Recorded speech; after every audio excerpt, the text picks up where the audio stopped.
and I wished that he was here beside me. For this was surely it. The scene we'd never really believed would come. The big apology. Maggie Lane was finally ready to tell her children she was sorry. But the voice that spoke next was mine. "It's all right, Mum. You don't need to say it." And we both looked a little surprised at that. It was the kind of platitude that belonged in a movie, and God knew I hadn't rehearsed it. After all, wasn't this the plea for forgiveness I'd craved my whole adult life?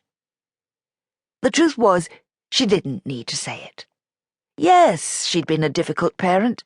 Yes, she'd let us down, especially Dean, who'd begun as her favourite and had further to fall. But what did her crimes amount to, really? If I broke it down, and I didn't mean in a court of law, but in my heart, then there was actually just one thing I knew I couldn't forgive her for. One true betrayal. And it was a betrayal that I couldn't even be certain had happened in the first place. Her hand moved under mine. It had all the strength of a trapped butterfly, and her mouth struggled open once more.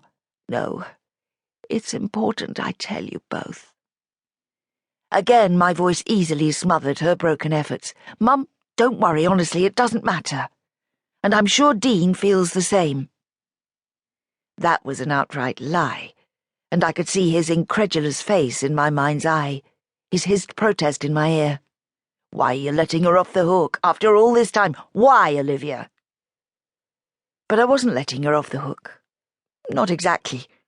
For there was still that one unanswered question. Suddenly it burned hot in my throat. If I didn't expel it, I would be suffocated by it. "There's something I need to know," I said in a low, urgent voice. "It's about something that happened a long time ago." There was a pause in her breathing and a faint widening of those waterlogged eyes. She had no control of her tear ducts now. Under my hand, the butterfly lay quite still. In the silence, I became conscious of the sound of water splashing from the taps in the kitchen next door. Lindy filling the kettle. She'd soon be back to offer me coffee. I leaned closer to Mum's face. "Did you keep us apart? That's all I want to know."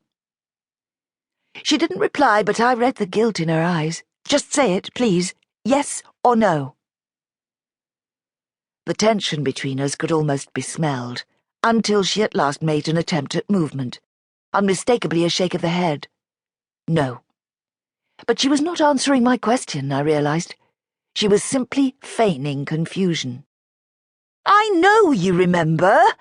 I cried, the sound abrupt and violent in the calm of the room. "Did it happen like you said it did? Why can't you just tell me one way or the other? Don't you think I deserve that?"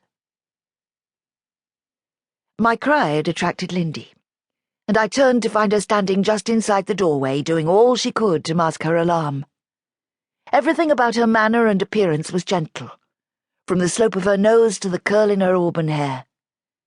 I'd come long ago to rely on her as the pacifying antidote to Maggie, just as I'd previously relied on Alec, and in the beginning, Dad. But for once her presence did nothing to soothe me. "We were just talking," I said breathlessly. "She was answering my question, weren't she, Mum?" But she had turned her face away, straining on the pillow to escape me, her throat making a noise like the whimper of an injured animal.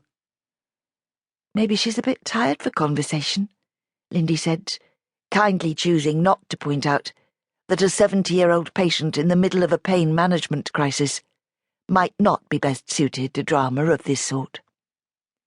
And if I weren't so worked up still, I'd have been mortified to have created such a scene at anyone's bedside. "Why don't you just sit with her for a while she sleeps? She'd like that." Indeed, when I turned back, Mum did seem to be slipping into sleep. I couldn't allow myself to suspect that that was feigned as well. Now, with no chance to apologize, I felt like the worst kind of bully. And it wasn't as if I didn't know the rule. Don't say something you might regret in case you don't get the chance to take it back. One I had followed assiduously until now. "I ought to go," I said, rising. "You said you've got the nurse coming. I don't want to be in the way." Lindy was dismayed. "Not yet, surely. You've only just got here."